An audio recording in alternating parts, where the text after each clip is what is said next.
여러분 안녕하십니까? 다시 우리가 성경 공부하는 시간을 갖겠습니다. 성경 말씀 오늘 나눈 말씀은 용서에 대해서 구원의 역사에 속한 그것이라고 볼 수 있는데, 특히 용서에 대해서 말씀을 나누겠습니다. 왜냐하면 용서에 대해서 저희가 사역하면서 또 여기서 제자 훈련하고 할 때 크고 제일 오래가는 문제가 용서인 것 같아요.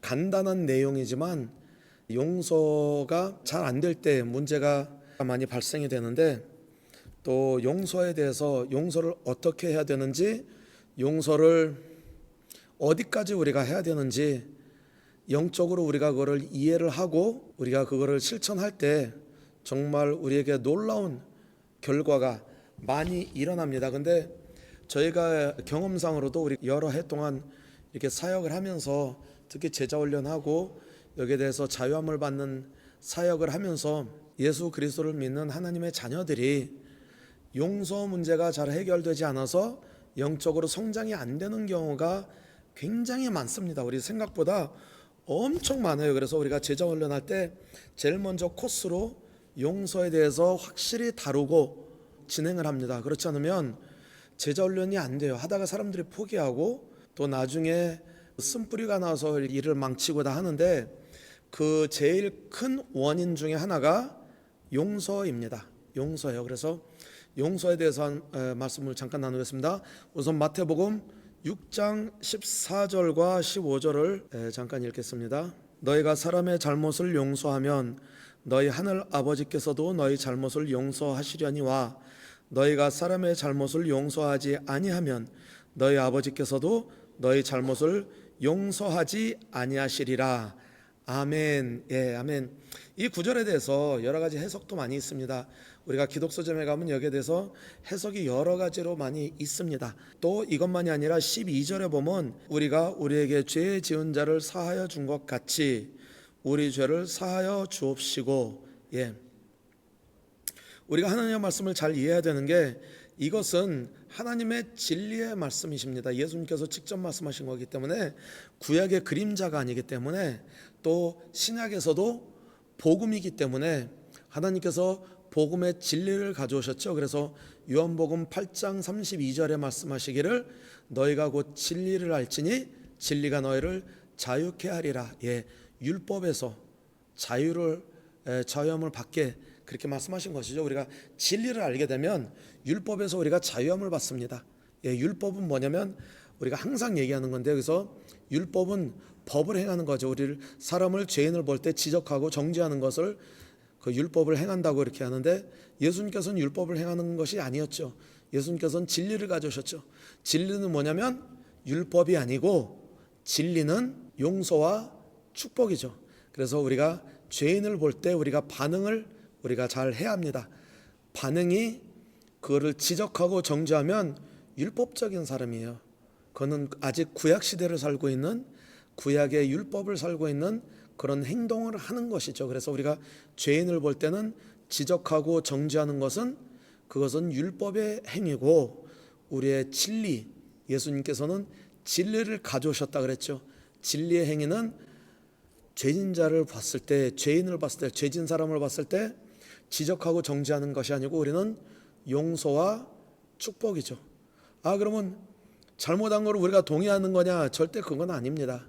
누가 나한테 죄를 졌을 때 우리가 그전에는 지적하고 정죄하고 돌로 치고, 모세 율법에 그렇게 나오죠. 근데 지금은 예수님께서 진리를 가져오셨기 때문에 누가 우리에게 죄를 지면 그 사람만이 보는 것이 아니고, 이 사람이 나한테 죄를 졌으면 이 사람 뒤에 숨어있는 악한 영, 마귀가 이 사람을 조작해서 나를 공격했기 때문에, 이 사람은, 그 뒤에 있는 것은 우리가 미워해야 되지만 이 사람은 내가 용서하고 축복하는 것입니다. 용서와 축복. 왜?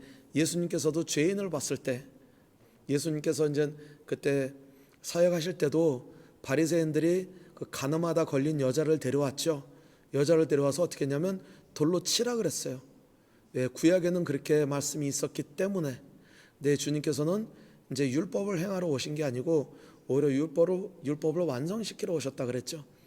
그래서 은혜와 진리로 오셨기 때문에 은혜를 베풀고 진리로 우리가 보면 은혜를 베푸는 거는 그 사람에게 용서를 베푸는 거고 진리를 베푸는 거는 그 진리 그 사람이 잘못은 했지만 물론 이 사람이 잘못은 했지만 그 뒤에는 악한 영들한테 속아서 겉했다는 것을 알고 우선 이 사람은 죄인이기 때문에 우리가 용서하고 축복하고 그것을 예수님께서 하셨죠. 그래서 그 간음한 여자에게 용서하고 축복해 줬습니다.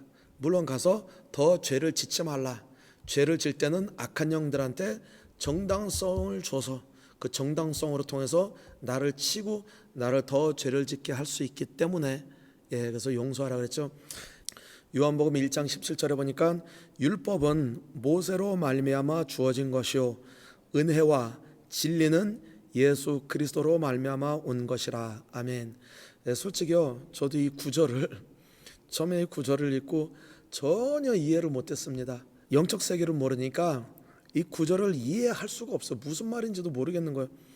물론 율법은 모세로 왔고 뭐 은혜와 진리는 예수님에서 온 것이 맞다. 그거는 알았죠. 근데 이게 그 정말 어마어마한 깊은 뜻이 있다는 것을 몰랐었습니다. 율법은 모세 때는 율법을 행했어야 하고 지금은 은혜와 진리입니다. 은혜와 진리. 우리는 그래서 이 세상을 볼 때나 죄인을 볼 때 우리가 은혜와 진리를 베풀어야지 율법을 절대 베풀면 안 되겠습니다. 그래서 다시 우리 본문으로 잠깐 돌아오면 마태복음 아까 6장 14절 15절 읽었죠. 너희가 사람의 잘못을 용서하면 너희 하늘 아버지께서도 너희의 잘못을 용서하시려니와 너희가 사람의 잘못을 용서하지 아니하면 너희 아버지께서도 너희 잘못을 용서하지 아니하시리라. 지난번에 우리가 성경 공부할 때 얘기했죠. 제일 큰 죄는 뭐냐면 예수님을 안 믿는 죄입니다. 예수님을 안 믿는 죄. 예수님을 우리가 죽였다는 그 대가가 우리에게 오기 때문에 우리가 죄인이 되는 거죠. 그래서 이 이후로 예수님께서 그렇지만 십자가에서 모든 것을 다 지고 가시고 그의 피로 이 모든 죄값을 치르셨습니다. 그렇기 때문에 지금 우리에게 있는 하나님의 은혜의 법은 뭐냐면 이 말 그대로입니다. 이건 해석할 필요가 없어요. 해석은 우리가 알아듣지 못하는 말을 해석하는 거지 하나님의 진리의 말씀은 해석하는 것이 아닙니다. 진리의 말씀은 우리가 믿고 순종하는 겁니다. 이해를 못한다 해도 믿고 순종하는 것이 진리지 진리를 해석하는 건 진리가 아니죠. 그건 해석한다는 것은 알아듣지 못하니까 해석을 하는 건데 우리 믿는 분들이 제일 많이 실수하는 게 무엇이냐면 하나님의 말씀을 해석을 자꾸 하려고 그래요. 물론 구약은 해석을 해야 됩니다. 왜? 그림자이기 때문에. 히브리서 10장 1절에 그렇게 나오죠. 구약은 모두 다 그 율법과 선지자는 좋은 그림자라고 장차 우리에게 올 그림자라 그랬죠. 근데 지금은 율법과 선지자 지나고 지금은 은혜 시대, 진리의 시대를 살고 있죠. 그래서 진리를 절대 해석하면 안 됩니다. 진리는 진리입니다. 믿는 자들은 이런 표적이 따르리니 내 이름으로 귀신을 내쫓고 병든 자에게 손을 얹고 새 방언을 말하고 이것은 진리입니다. 그래서 해석할 필요가 없습니다. 이것을 자꾸 해석하다 보니까 좀 엉뚱한 일을 하게 되는데 하나님의 진리는 해석하는 것이 아니고 믿고 순종할 때 나중에 그거를 깨닫게 됩니다. 그게 영으로 오기 때문에 우리가 순종할 때 하나님의 진리의 말씀이 그 골수까지 혼과 영을 가르는 그 진리의 말씀이 우리를 깨닫게 해주는 겁니다. 깨닫는다는 것은 우리가 말씀을 순종할 때 깨달음이 옵니다. 순종 안 하면 깨달음이 오지 않습니다. 이 성경 말씀을 100번 읽고 200번 읽고 200번 묵상하고 금식해도 순종하지 않으면 하나님의 말씀이 깨달을 수가 없습니다. 이것이 하늘나라의 비밀이죠. 그래서 세상의 지식인들이 전혀 이해를 할 수 없는 말씀입니다. 말씀은 순종입니다. 그냥 오로지 순종입니다. 순종할 때 우리가 그 말씀을 깨닫게 됩니다. 진리이기 때문에 신약의 우리 진리는 믿고 순종해야 합니다. 그래서 이게 말대로 너희가 너희 사람을 용서하면 너희 하늘 아버지께서도 너희 잘못을 용서하시려니와 너희가 사람의 잘못을 용서하지 아니하면 너희 아버지께서도 너희 잘못을 용서하지 아니하시리라. 그게 뭐냐면 용서를 안 하면 우리의 죄도 용서가 취소된다는 말이기도 합니다.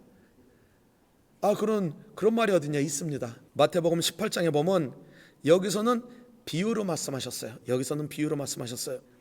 그래서 비유로 말씀하시면서 8장 23절부터 보면 그러므로 천국은 그 종들과 결산하려 하던 어떤 임금과 같으니 결산할 때 10,000달란트 빚진 자 하나를 데려오매 갚을 것이 없는지라 주인이 명하여 그 몸과 아내와 자식들과 모든 소유를 다 팔아 갚게 하라 하니 그 종이 엎드려 절하며 이르되 내게 참으소서 다 갚으리이다 하거늘 그 종의 주인이 불쌍히 여겨 놓아보내며 그 빚을 탕감하여 주었더니 그 종이 나가서 자기에게 100데나리온 빚진 동료 한 사람을 만나 붙들어 목을 잡고 이르되 빚을 갚으라 하매 그 동료가 엎드러 간구하여 이르되 나에게 참아주소서 갚으리이다 하되 허락하지 아니하고 이에 가서 그가 빚을 갚도록 옥에 가두거늘 그 동료들이 그것을 보고 몹시 딱하게 여겨 주인에게 가서 그 일을 다 알리니 이에 주인이 그를 불러다가 말하되 악한 종아 내가 빌기에 내가 내 빚을 전부 탕감하여 주었거늘 내가 너를 불쌍히 여김과 같이 너희도 내 동료를 불쌍히 여김이 마땅하지 아니하냐 하고 주인이 노하여 그 빚을 다 갚도록 그를 옥졸들에게 넘기니라. 아멘. 비유로 이것을 말씀하신 것이죠. 그 주인이 누구죠? 주님이시죠. 이 죄인이 이게 빚진 자가 누구죠? 저희죠. 우리가 빚을 얼마큼 졌다 그랬죠? 10,000달란트 졌다고 했습니다. 여러분 10,000달란트가 몇인지 아시죠? 10,000달란트가 얼만큼이냐면 한 달란트가 금 35kg입니다. 1g의 가격입니다. 그러니까 35kg니까 35,000g이죠. 한 달란트가. 근데 10,000달란트라 그랬어요. 사실 이거는요. 우리의 사람의 몸의 가격을 우리가 측량할 수는 없지만 예를 들어서 한 사람이 영적 세계 값어치가 얼마 정도 되냐 그러면 10,000달란트라 그냥 이것도 정확하게 10,000달란트가 아니고 그때는 그냥 10,000달란트라 그러면 셀 수 없는 숫자를 얘기한 겁니다. 셀 수 없는 숫자를. 지금 여기서도 우리가 인터넷으로 구글 많이 치죠. 구글 근데 구글이 뜻이 뭡니까? 구글이 셀 수 없는 숫자를 구글이라고 하는 거잖아요. 그러니까 영적으로 이걸 보면 10,000달란트는 그거나 마찬가지인 겁니다. 사람의 한 영혼이 얼마 정도 되냐면 천하보다 더 귀하다고 했으니까 우리가 지금 돈으로 측량하면 얼마 정도 되냐 그러면 사람의 값어치는 구글이다 그렇게 얘기하는 거나 마찬가지예요. 그때는 10,000달란트라는 말이 그런 뜻을 가진 거였습니다. 왜냐하면 어마어마한 숫자이기 때문에 사람들이 달란트로 그냥 그렇게 그래서 1달란트, 2달란트 그렇게 했지 기꺼이 해야 10,000달란트라는 말은 그때 그냥 셀 수 없는 숫자다 그렇게 얘기한 거나 마찬가지입니다. 우리 한국 원화로 친다면 5조 원이 되는 거죠. 예를 들어서 그만큼 빚을 진 자가 주인에게 하니까 그 주인이 뭐라 그랬죠? 갚아라. 25절에 보니까 갚을 것이 없으니까 네 몸과 네 아내와 자식들과 내 모든 소유를 다 팔아 갚아라고 했습니다. 다 팔아서 갚으라고 했습니다. 내 몸과 내 아내 자식과 내 있는 걸 다 팔아도 안 되는 숫자를 얘기하는 겁니다. 10,000달란트를 빚졌어요. 근데 주인이 어떻게 했죠? 27절에 긍휼히 여겨 불쌍히 여겨 우리를 불쌍히 여겨 그 빚을 탕감해 줬다고 했습니다. 와우, 그 빚을 탕감받았습니다. 예수님 믿을 때 그 어마어마한 셀 수 없는 그 액수의 빚을 탕감을 받았습니다. 얼마나 기쁩니까? 우리가 그렇잖아요. 그런데 이 사람이 나가서 빚진 동료 한 사람을 만나 붙들어 목을 잡고서 말도 웃기게 나왔어요. 멱살을 잡고 한 거나 마찬가지겠죠. 목을 잡고 이르되 그 동료가 갚으라고 하니까 근데 이 사람이 얼만큼 빚졌죠? 100데나리온이라 그랬습니다. 100데나리온은 100데나리온은 한 데나리온이 하루 일당입니다. 예, 지금 하루 일당이 여기 브라질에서는 150헤알 정도 되죠. 예, 달러로 친다면 한 30달러 정도 됩니다. 30달러면 한국에는 얼마죠? 한 35,000원? 예, 한국에는. 근데 한국에는 하루 일당이 보통 알바생들이 한 7만 원에서 10만 원까지 가죠, 요즘에. 그래서 웬만한 사람들의 하루 일당이 그냥 10만 원이라고 치면 100데나리온은 10만 원 곱하기 100은 얼마죠? 1000만 원? 10만 원, 100만 원, 1000만 원. 예, 100데나리온 한 1000만 원 정도 빚진 사람을 만났습니다. 내가 그 몇 조 원의 빚을 졌는데 그것이 우리가 은혜를 받았는데 딴 사람이 1000만 원 우리에게 빚진 자를 안 갚는다고 해서 옥에 가뒀다고 했습니다. 그러니까 그 동료들이 그거 보고 나중에 주인한테 얘기하니까 주인이 누구죠? 주님이시죠? 주인이 어떻게 했죠? 34절에 보니까 주인이 노하여 그 빚을 다 갚도록 탕감을 해줬었는데 딴 사람을 탕감 안 해주니까 그 탕감한 것을 취소시켰다는 겁니다. 하나님께서 우리의 죄를 용서하지 않을 수가 있다는 그 똑같은 말씀, 굉장히 무서운 말씀입니다. 이것이 사람들이 신학으로 절대 그런 일이 없다 그렇게 하는데 절대 이건 아니라 하나님의 진리의 말씀입니다. 그래서 이 비유로도 말씀하시는 게 주인 노하여 그 빚을 다 갚도록 그들을 옥졸들에게 넘기리라. 옥졸들이 뭐죠? 감옥에서 이렇게 가두는 사람을 얘기하는 거죠. 근데 영적 세계 이것을 옥졸은 뭐냐면 지옥에서도 고통받는 사람, 고통을 주는 그 옥졸들을 얘기하는 겁니다. 이게 뭐냐면 영적 메시지로 굉장히 무서운 말이에요. 내가 용서를 안 하면 우리에게 용서가 취소가 될 수가 있다는 것입니다. 그게 우리의 죄가 취소가 되면 어떻게 되는 거죠? 죄의 삭은 사망이라 그랬죠. 그 전에 저도 신학교에서 이렇게 배우지 않았어요. 절대 염려 말아라. 한번 구원받았으니까 너는 영원히 그것은 아닙니다. 계시록 3장 5절에도 보니까 생명책에 이름이 지워지지 않겠다는 말은 지워질 수도 있다는 말씀이죠. 지워질 수도 있다는 말씀입니다. 제가 물론 이거는 진리가 아니지만 몇 년 전에 그 아프리카 어느 목사님 부부의 간증을 들었는데 너무 쇼크를 받았습니다. 간증이지만 그 간증이 간략하게 제가 말씀드릴게요. 무슨 일이 있었냐면 그 목사님하고 그 사모님이 목사님 부부인데 한 번은 이분들이 크게 다퉜다고 합니다. 엄청 크게 다퉈가지고 나중에 정말 그 목사님께서 너무 마음이 상하셔가지고 얼마나 마음이 상하셨으면 그때는 정말 크게 싸웠기 때문에 방에 들어가서 문을 쾅 닫고 문을 열어주지 않았대요. 3일 동안 열어주지 않을 정도로 부인에게도 문을 열어서 사모님께서 계속 문을 두드리면서 얘기하자고 할 때 얘기를 거절했다고 합니다.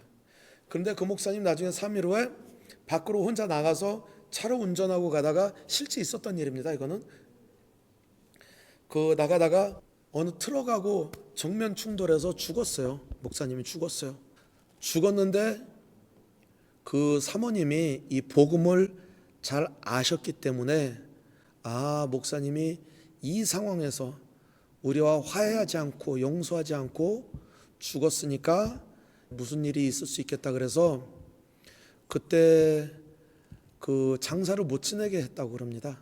그래서 관에 집에다가 관을 두고 아마 거기서는 그 나라의 어느 나라인지 잘 기억이 안 나는데 나흘 동안 사흘인가 나흘 동안 그 관을 놔두고 거기다가 그 장사를 지낼 수 있게 그렇게 허락이 돼 있는 나라인가 봐요. 그래서 계속 있는데 3일째 되는 날 어느 큰 집회가 교회에서 열렸는데 사모님께서 목사님 관을 이렇게 밧줄로 매서 질질 끌어왔대요, 교회로. 근데 그때 저희 아는 분 중에서 우리 지인분께서 거기에 아프리카의 그 큰 집회에 있다가 예배 시간에 같이 있었던 분도 계셨어요.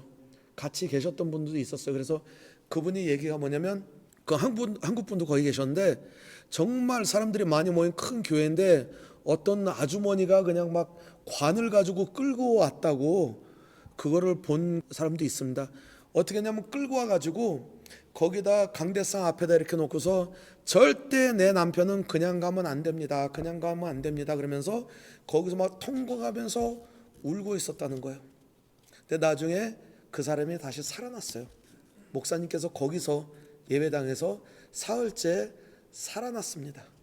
살아나서 그분이 직접 간증한 거를 제가 들은 적이 있습니다.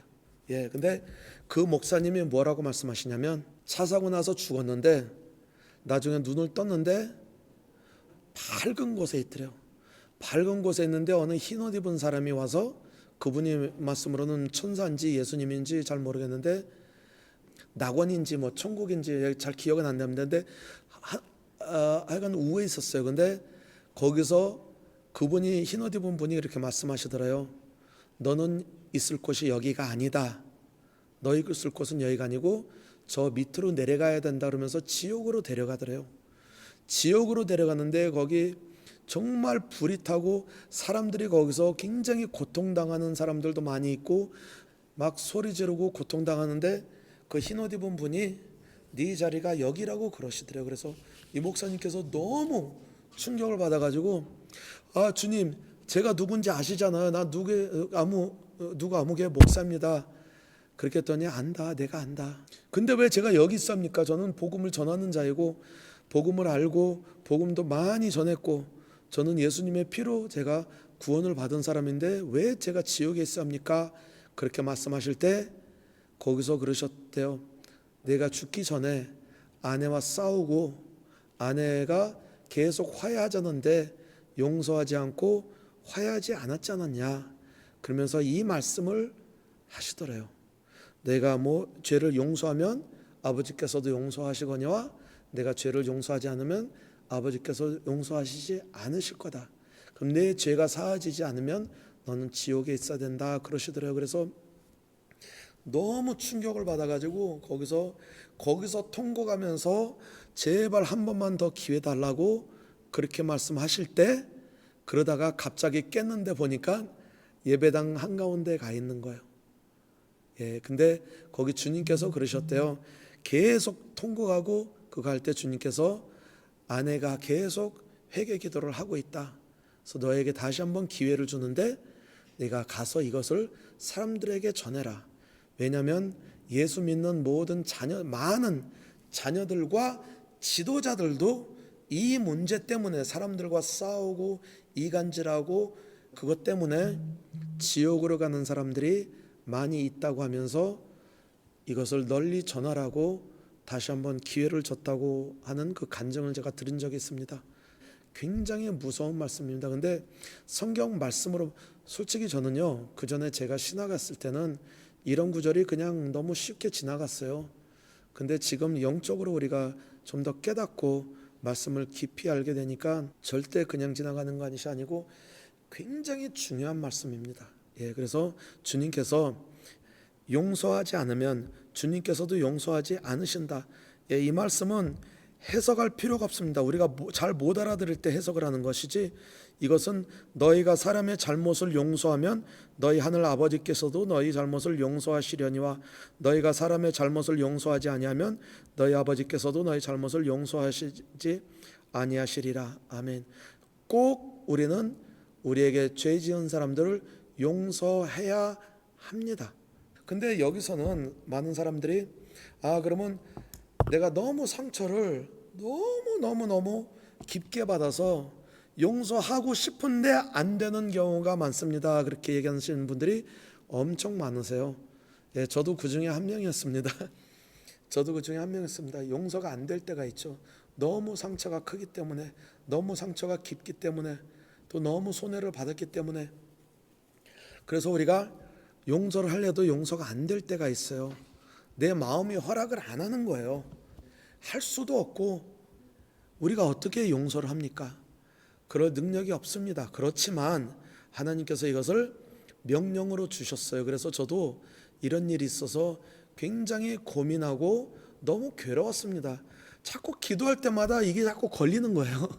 저를 굉장히 이제 고통스럽게 한 사람이 한 분 있었는데, 우리 지인 중에 한 명 있었는데 굉장히 금전적으로 돈으로도 엄청 손해받고 하도 빚을 많이 놓고 저한테 뒤집어 쓰고 도망가서 나중에 몇 년 동안 그 빚을 갚았습니다. 제가 몇 년 동안 갚았어요. 그런 일도 있었어요.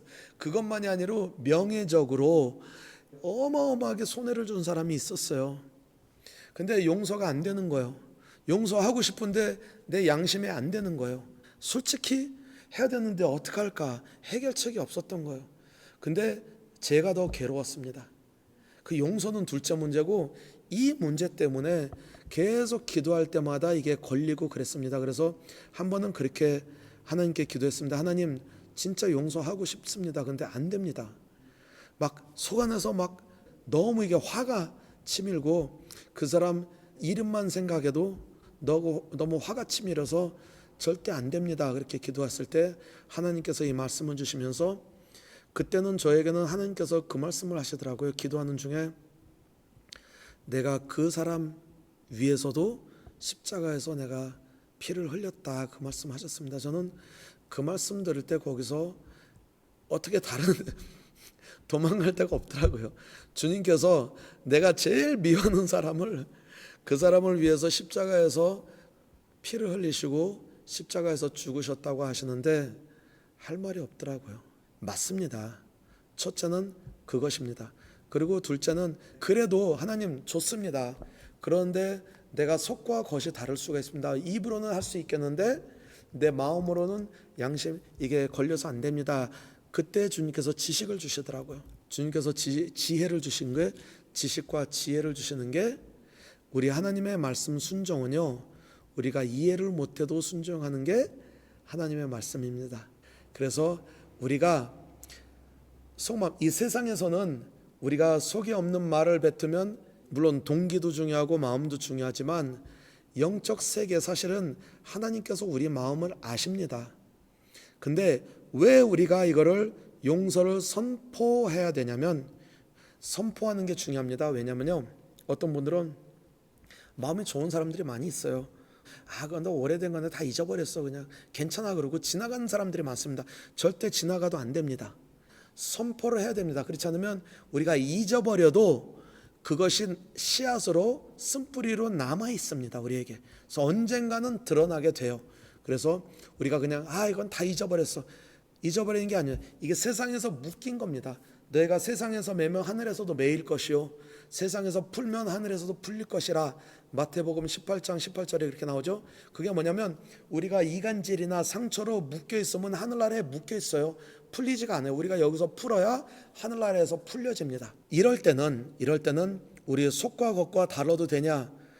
이거는 사실 제일 먼저 우리가 이해를 해야 되는 게 우리가 하나님 나라의 법정에 있다고 우리가 생각을 하시면 됩니다. 항상 하나님께서 심판자로 우리가 영적 세계 우리 심판대 앞에 서 있고 우리 예수님은 우리의 변호사이시고 마귀는 검사입니다. 그렇게 보면 됩니다. 그래서 제일 먼저 마귀가 들이라고 선포하는 것입니다. 누가 나에게 상처를 줬으면 하나님 이 누구 아무개가 나한테 이런 상처를 줬습니다. 어느 사람이 아니어도 됩니다. 어느 기관이나 어느 행정사나 회사나 그것도 마찬가지입니다. 저에게 이런 불의를 행하고 저희가 상처를 줬습니다. 그렇지만 이 시간 하나님의 말씀에 순종하여 이 시간 예수 그리스도의 이름으로 누구 아무개 어느 회사 누구를 예수님의 이름으로 용서합니다 라고 예수 그리스도의 이름으로 선포할 때 그 벽이 무너지게 되어 있습니다. 왜? 우리가 하나님의 말씀을 순종해서 영적 세계의 말을 순종으로 내뱉었기 때문에 그것이 순종입니다. 순종은 내 마음으로 한다면 내가 하는 것이 되기 때문에 내가 용서한다는 것보다 내가 하나님의 말씀에 하나님께서 하라고 하셨기 때문에 예를 들어서 두 형제가 집에서 많이 싸우면 부모님들이 데려다 놓고 너 서로 잘못했다고 빨리 얘기해 그러죠. 어쩔 때는 너무 화가 나서 속에 동의가 안 가지만 잘못했습니다. 용서합니다. 해요. 그러면 오케이 거기서 됐다고 이제 나가서 놀라고 합니다. 그거나 마찬가지입니다. 우리가 먼저 순종을 할 때 하나님의 말씀에 순종을 할 때 그 엮인 것이 풀어집니다. 마음은 어떻든지, 이런 경우에는 우선 하나님 앞에 내가 순종하는 그 행실이 중요한 거고, 마귀가 들으라고 영적 세계 그 잘못된 우리 묶임을 우리가 벗어나야 되기 때문에 우리가 선포하는 겁니다. 그래서 예수 그리스도의 이름으로 선포할 때 영적 세계에서는 내 말대로 움직이게 돼 있습니다. 그냥 내 입에서 나오는 말이 그냥 돌아오지 않는다 그랬잖아요. 그 목적을 꼭 이룬다 그랬잖아요. 그래서 용서는 선포입니다. 먼저 내 생각과 감정보다는 선포입니다. 우리가 순종할 때. 그래서 저는 그때 그렇게 기도했습니다. 누구 아무개 이렇게 했는데 내가 예수님의 이름으로 용서한다는 것을 선포합니다. 우리가 느끼지 않아도요, 이 말을 예수 이름으로 선포합니다 딱 하면요, 영적 세계가 다 바뀝니다. 저는 솔직히 그렇게 선포했을 때 뭐 크게 느낀 건 없습니다. 근데 모든 것이 달라졌어요. 모든 것이 달라지고, 저희가 그렇게 불의를 행했던 사람 그 다음에도 만났습니다. 만나서 악수하고 잘 있었냐고 했어요. 근데 아무 화가 나지 않아요. 제가 자유함을 받았습니다. 그래서 혹시 용서 안 된 게 있으면 예수 그리스도 이름으로 선포를 해서 내가 먼저 자유함을 받아야 합니다. 선포할 때 내가 자유함을 받습니다. 그러면 그 사람이 나중에 미워지지 않습니다. 물론 용서와 빚을 탕감하는 것은 또 다른 거죠. 예를 들어서 어느 그 가게에서 일하는 성도님을 만났는데, 가게에 한번 와달라 그래서 제가 신방을 갔습니다. 내 가게에 갔는데, 가게 이제 옷가게가 이렇게 있는데 그 사장님의 그 방이 있어요. 그래서 방으로 들어오래요. 그래서 그 방으로 들어갔습니다. 그랬더니 사장님이 계시는 테이블인데 거기 서랍을 이렇게 꺼내니까 부도수표가 한 이만큼 있어요. 부도수표가 엄청 많았습니다. 그래서 저한테 보여주는 거예요. 목사님, 제가 이 부도수표만 보면 너무 화가 나서 항상 막 그냥 너무 화가 납니다. 이거 볼 때마다 아침에 오자마자 이것만 서랍을 열면 이거 봐서 너무 화가 납니다. 그래서 처음에는 제가 웃으면서 그러면 서랍에 두지 말고 저 깊은 곳에 감춰두죠. 근데 그거는 아니죠. 그래서 제가 얘기했습니다. 그러면 이 보면 그 사람들의 화가 나지 않습니까? 그럼 자꾸 저주하게 됩니다. 그러면 그 저주가 더 임하게 됩니다. 이게 무슨 일이 있냐면, 우리가 선포할 때 축복과 저주를 우리가 잘 알아야 합니다. 이 수표 얘기에 대해서는 더 말씀드리겠습니다. 근데 먼저 우리가 알아야 될 것은, 이 사람이 나에게 상처를 줬으면 이 뒤에 있는 귀신에게, 악한 영들한테 속아서 저를 상처를 주는 겁니다. 그래서 내가 이 사람을 미워하면 영적 전쟁에서 우리가 이미 패배된 거죠. 영적 전쟁이 진 겁니다. 우리가 사람을 미워하면 안 됩니다.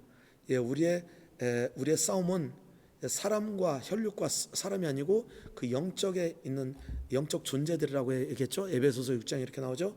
그러니까 사람이 나에게 상처를 줄 때 그 사람에 대해서 우리가 어떻게 되냐면, 지적하고 정죄하는 것이 아니고 우리가 어떻게 되냐면 용서하고 축복을 해야 됩니다. 그 사람은 용서하고 축복하고 그 뒤에 있는 것을 미워해야 합니다. 그래서 뒤에 있는 귀신을 내쫓는 거죠. 우리가 근데 축복의 통로이기 때문에 우리의 말로 그 사람을 예를 들어서 우리가 저주를 한다면요, 내가 하나님의 자녀가 내 입으로 이 사람을 저주하면 그 저주가 저한테 먼저 임합니다. 우리는 하나님의 말씀을 불순종하기 때문에, 내가 하나님의 자녀가 축복의 통로가 되어야 되는데 축복의 통로가 되지 않고 남을 저주하면, 내가 하나님의 자녀가 내 입을 열어서 남을 저주하면, 서로 사랑하라 그랬는데 저주하면 그 저주가 저한테 먼저 임합니다. 그리고 제가 이 말을 이 사람한테 내뱉었기 때문에 이 사람에게 그 저주가 갑니다. 근데 이 사람이 그 저주를 받을 그 합당한 사람이면 이 사람이 받습니다. 정당성이 있기 때문에. 그러면 나와 이 사람이 저주를 받게 됩니다. 근데 제가 저주를 했는데 예를 들어서 무슨 오해가 있었어요.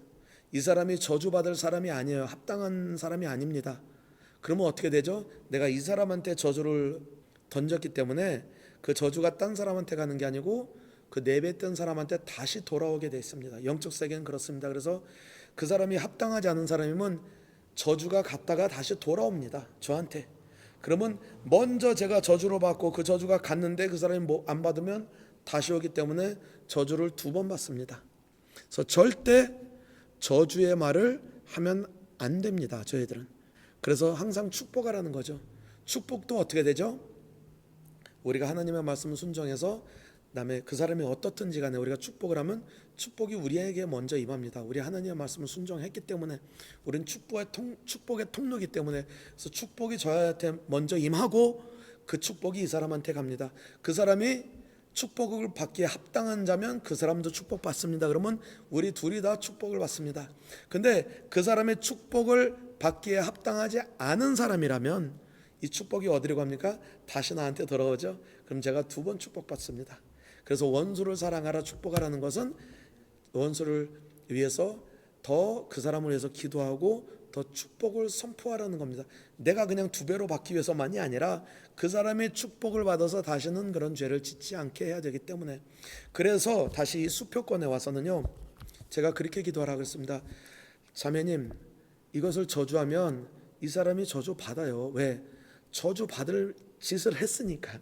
부도수표를 줬기 때문에, 합당한 사람이기 때문에 나도 저주받고 이 사람도 저주받습니다. 그러면 어떻게 해야 돼요? 축복하세요. 물론 제일 먼저 이 부도수표를 줘서 이런 내가 불의를 당한 거에 대한 그거에 대한 것을 용서를 하라고 했습니다. 용서를 선포. 이렇게 해서 나는 예수 그리스도 이름으로 이 사람을 용서합니다. 그리고 예수 그리스도 이름으로 축복합니다. 물론 용서는요, 그 행위에 대한 용서지. 그래서 또 축복을 합니다. 왜? 축복을 받아야 그 사람이 빚을 갚을 수 있죠. 그 빚은 용서해도 되지만 용서할 필요가 없습니다. 왜?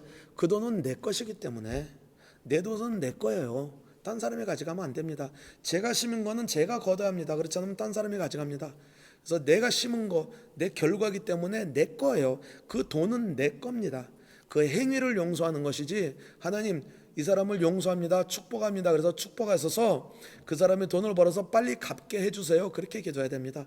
이거 안 받아도 나는 족한 줄을 알더라 그래가지고 이걸로 족합니다. 그거는 아닙니다. 그건 아닙니다. 돈은 내 거는 내가 찾아야 돼요. 그래서 하나님 축복하니까 그 사람을 축복받아서 이 빚을 빨리 갚게 해주세요, 그래야 됩니다. 그래서 그렇게 기도하라고 했습니다. 그랬더니 2주 정도 지났나? 2주 정도 지났는데 그 중에 한 손님이, 브라질의 저기 남쪽, 여기서는 저기 펠로타스 쪽인데 성파울에서 한 1500km 정도 이렇게 먼 곳이에요. 거기 손님이 한 분이 그 수표를 3장을 주고 갔었는데 6개월이 넘었는데 연락처도 다 끊겼었어요. 근데 수표 3장이 그때 한 10년 전 얘긴데 그때 한 14만 헤알이 됐어요.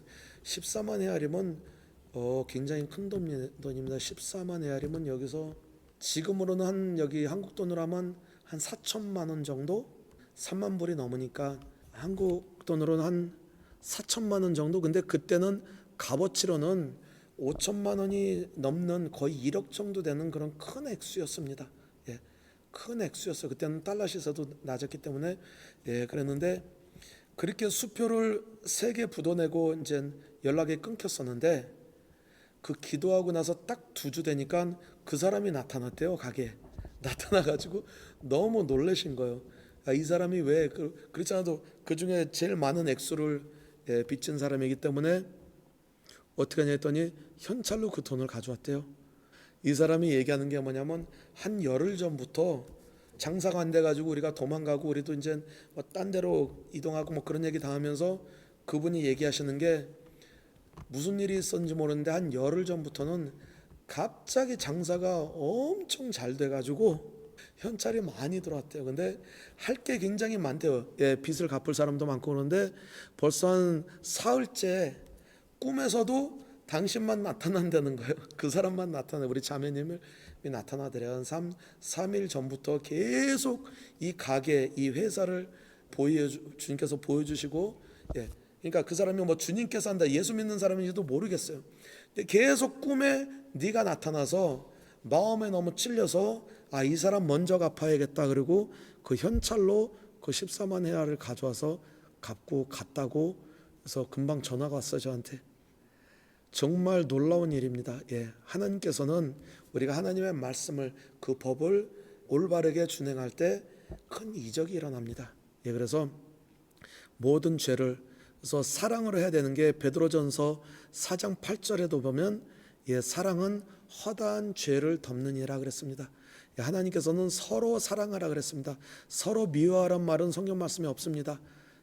서로 피차 용서하라 명령으로 저에게 주셨습니다. 이것은 명령입니다. 우리가 순종해야 되는 것입니다. 그래서 좀 전에 말씀드린 것 같이 우리가 마음에 감정적으로 안 돼도 우리가 순종할 때 하나님의 명령이기 때문에 놀라운 일이 우리에게 일어날 줄을 믿습니다. 그리고 또 이 순종을 안 할 때 우리가 악한 영들한테 유익을 주는다는 그런 말이 있습니다. 고린도후서 2장 11절에 보면, 우리 한국 성경에는 좀 잘 안 나와 있습니다. 이게 번역이 2장 11절인데, 이는 우리로 사탄에게 속지 않게 함이라.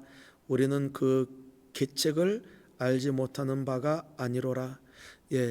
이게 우리 포르투게스 성경이나 영어 성경은 아주 자세히 나왔는데, 우리가 죄를 질 때나 우리가 용서를 안 할 때, 하나님의 말씀을 순종할 때 우리가 마귀에게 정당성을 주는 것만이 아니고 마귀에게 유리하게 한다는 겁니다. 유리하게.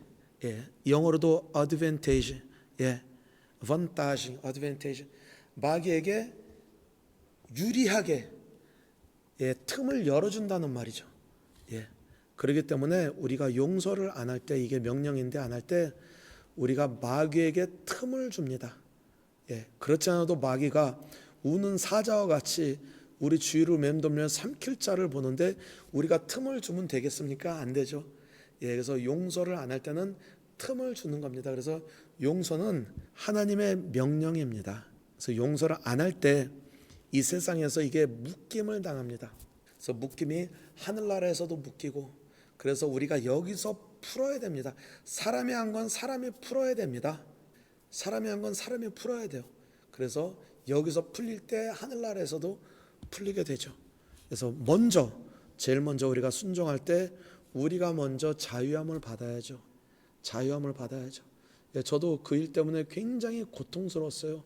몇 년 동안 그랬습니다. 저도 한 2, 3년 동안 굉장히 고통스러웠는데 나중에 하나님께서 자유함을 주셨어요. 왜? 그것을 순종할 때, 입으로 선포할 때, 딱 선포하고 나니까 아무 일도 안 일어났어요. 제가 뭐 느낀 것도 없고, 뭐 뜨거운 거 느낀 것도 없고, 아무 느낌은 없었어요. 그냥 선포만 하고 이걸로 끝나나 그렇게 생각했는데, 나중에 한 2주 후에 그 사람을 만나게 됐을 때, 길거리에서 만나게 됐을 때 일부러 가서 제가 악수하고 잘 있었냐 그러고 보냈습니다. 그게 뭐냐면, 그리고 제가 놀랐어요. 그전에는 그 사람이 저쪽 같은 동네 사니까 오면 저는 피했습니다. 만나면 사고를 치니까, 사고 칠 수도 있으니까. 근데 제가 자유함을 받았습니다. 그 사람을 만났는데도 오히려 좀 불쌍하고 좀 동정해 가는 그런 마음이지, 그런 화가 나거나, 제가 자유함을 받았습니다. 우리가 자유함을 받을 때, 성경 말씀을 순종할 때 우리가 성장을 할 수가 있습니다. 그리고 우리의 기도가 풀리죠. 너희가 하나님께 제물을 바칠 때 누구하고 혐의가 있으면 제물을 놔두고 가서 거기서 화해를 하고 와서 제사를 드리라, 그런 말씀 있잖아요.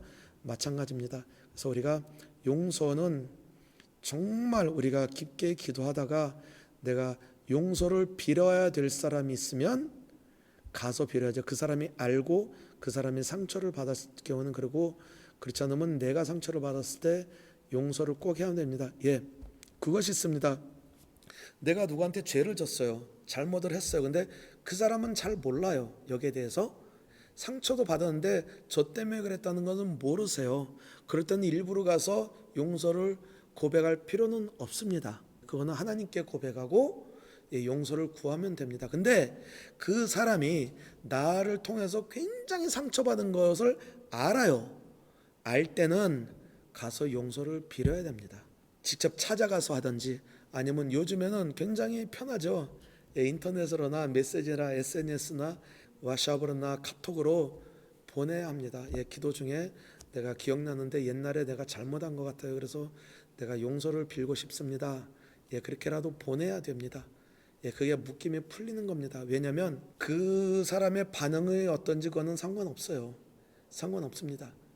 그러면 그쪽에서 해야 할 일이고 저는 용서를 비는 것. 정말 내가 잘못해서 상처를 준 게 있고 그 사람이 상처를 받았으면 보내야 됩니다. 메시지 보내서 미안하다고 용서하다고. 예, 저도 그런 적이 한 번 있었습니다. 그래서 정말 기도 때 주님께서 말씀하셔서 정말 내가 잘못했다고 보냈는데 대답도 아직 오늘까지도 대답도 안 왔어요. 예, 너무 상처가 많았었나 보죠. 굉장히 미안하죠. 그래서 미안하면 어떻게 제가 잘못할 수 있는 거니까 우리가 실수를 할 수 있는 거니까 메시지를 길게 보냈습니다. 예, 다른 핑계 댈 건 없습니다. 이러이러해서 내가 잘못했습니다. 저를 용서해 주세요. 그렇지만 형제님을 사랑합니다. 그렇게 해서 보냈습니다. 근데 꽤 오래됐어요. 근데 아직 대답이 없어요. 그러니까 그분이 상처가 많아서 그럴 수가 있어요. 예, 물론 마음은 있는데 뭐 못 보낼 수도 있죠. 근데 그쪽이 알아서 해야 할 일입니다. 나는 내 할 일만 하면 됩니다. 물론 나중에 만나게 되면 그 사람을 만나게 되면 다시 해서 정말 얘기하면서 화해를 하고 예, 그렇게 해야겠죠. 그것은 꼭 해야 됩니다. 근데 그 사람이 모르고 있을 때가 내가 잘못은 했는데 나는 아는데 그 사람은 몰라요. 그거는 얘기할 필요 없습니다. 괜히 얘기했다가 또 그 사람이 실망할 수가 있으니까 그렇게까지 할 건 없고 내가 주님께 이를 자백할 때 요한일서 1장 9절이죠. 내가 죄를 자백하면 주님께서 의로우시고 미쁘시사 모든 죄를 용서하시고 모든 불의에서 우리를 깨끗게 하실 것이요. 우리가 자백할 때 그 일이 일어납니다. 그리고 또 딴 사람이 나한테 죄를 졌을 때는 일부러 가서 네가 나한테 죄 졌으니까 나한테 용서를 빌어라. 그럴 건 없습니다. 예. 그 사람이 아직 모르고 오히려 그 얘기하면 괜히 이상한 사람 돼요. 그러니까 내가 상처를 받았으면 그냥 주님 누가복음을 이러이러해서 제가 상처를 받았습니다. 그렇지만 내가 예수 그리스도의 이름으로 이 사람을 용서하고 축복합니다. 그러면 선포한 걸로 그건 끝이에요. 그건 몇 번이나 해야 됩니까? 한 번만 하면 됩니다. 근데 상처가 너무 상처가 깊을 때는 했는데도 자꾸 그게 맴돌 때가 있습니다. 약한 영들이 이걸 자꾸 속이고 이제 그럴 때가 있어요. 그러면 정말 상처가 깊으면 그 상처가 다 없어질 때까지 몇 번 더 해도 됩니다. 근데 그것을 내가 그 죄책감으로 그걸 계속 매일 할 필요는 없습니다. 예. 기도할 때 또 그 걸리는 게 있으면 저 같은 경우는 딱 한 번 했는데 그 마음이 없어졌어요. 화나는 마음이 없어졌어요. 그러면 그걸로 끝난 거예요. 근데 했는데도 좀 찝찝하고 화가 자꾸 나오고 그 사람은 생각할 때 화가 치밀어 오르든지 좀 너무 막 좀 찝찝할 때 있다 그러면 한 번 더 하면 됩니다.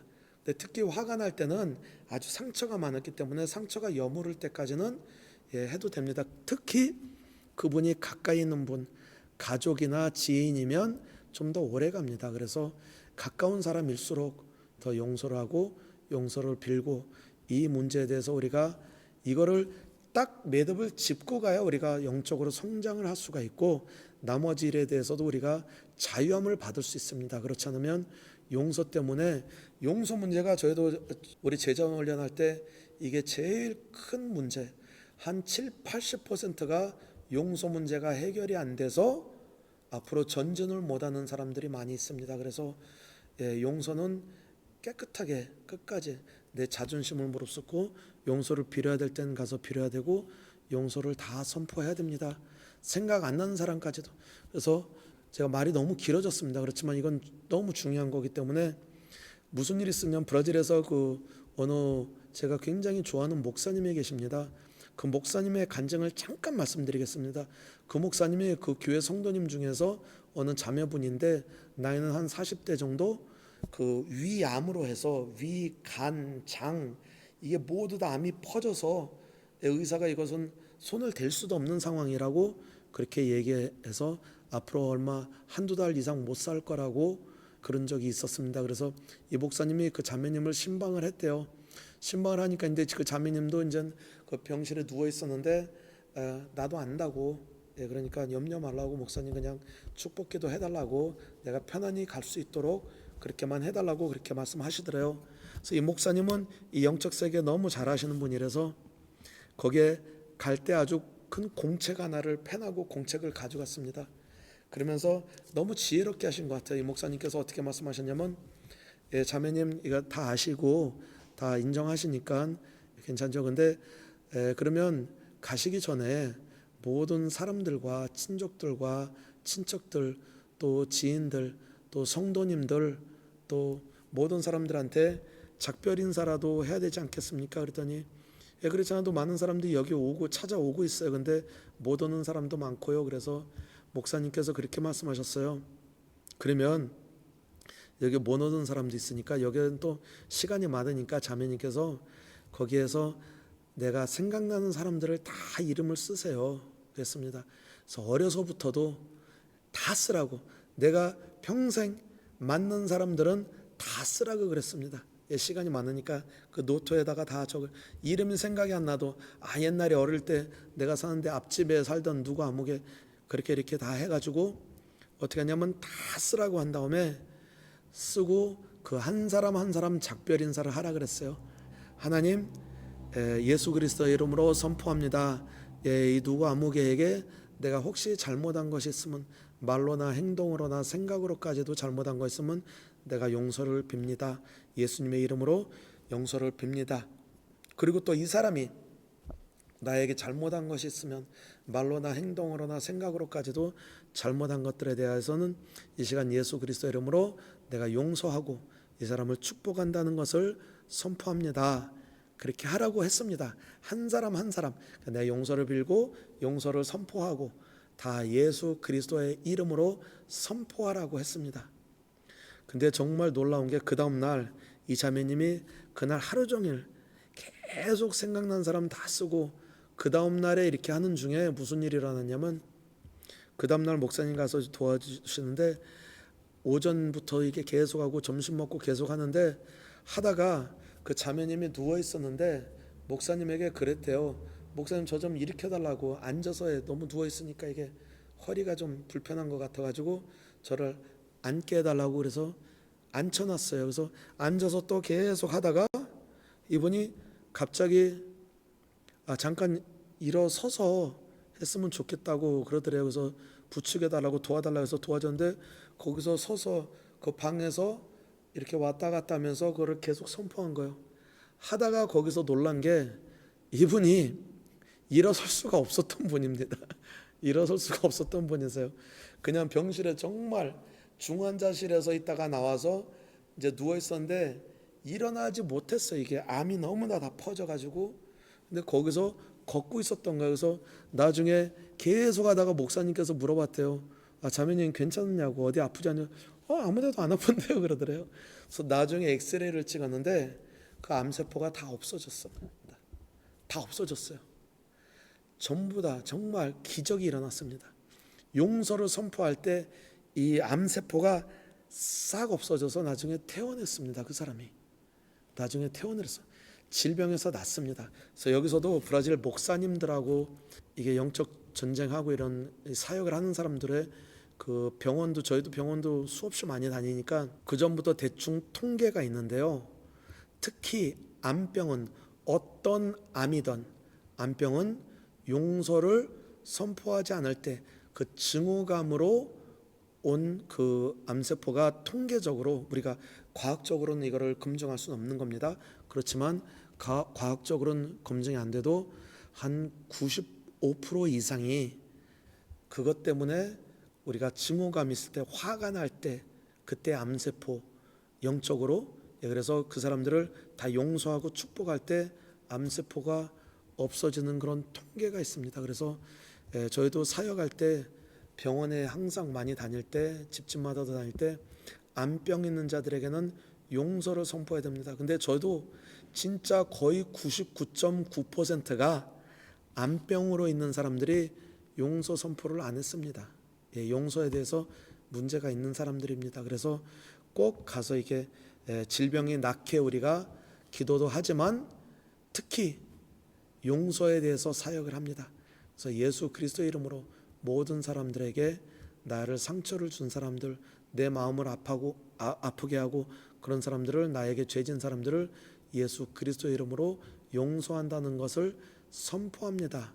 그래서 그거를 시킵니다. 저를 따라서 하라고 시킵니다. 그래서 용서가 이렇게 중요한 것입니다. 정 안 될 때는 순종으로 하세요. 순종으로, 하나님 제가 순종으로 내 입을 열어서 선포하겠습니다. 그것도 안 된다는 사람이 있습니다. 그것은 정말 교만한 사람입니다. 너무 죄송합니다. 이런 말을 해서 죄송한데 그것도 안 돼요. 그런 사람이 있으면 내려놓으세요. 우선 내 자아 때문에, 자존심 때문에, 자부심 때문에, 교만 때문에 안 되는 것입니다. 순종은 아무나 다 할 수 있습니다. 하나님을 먼저 두려워하셔야 합니다. 하나님을 두려워하셔야 되고, 하나님께서도 말씀하시는 게 그 사람을 위해서 내가 십자가에서 죽었다, 저 사람을 위해서도 내가 십자가에서 죽고 피를 흘리셨다, 그렇게 말씀하고 계십니다. 그리고 그 사람을 천국에서 영원히 만나서 같이 있을 사람입니다. 그러니까 여기서 용서를 해야 됩니다. 용서를, 하나님의 명령이기 때문에 용서를 선포해야 됩니다.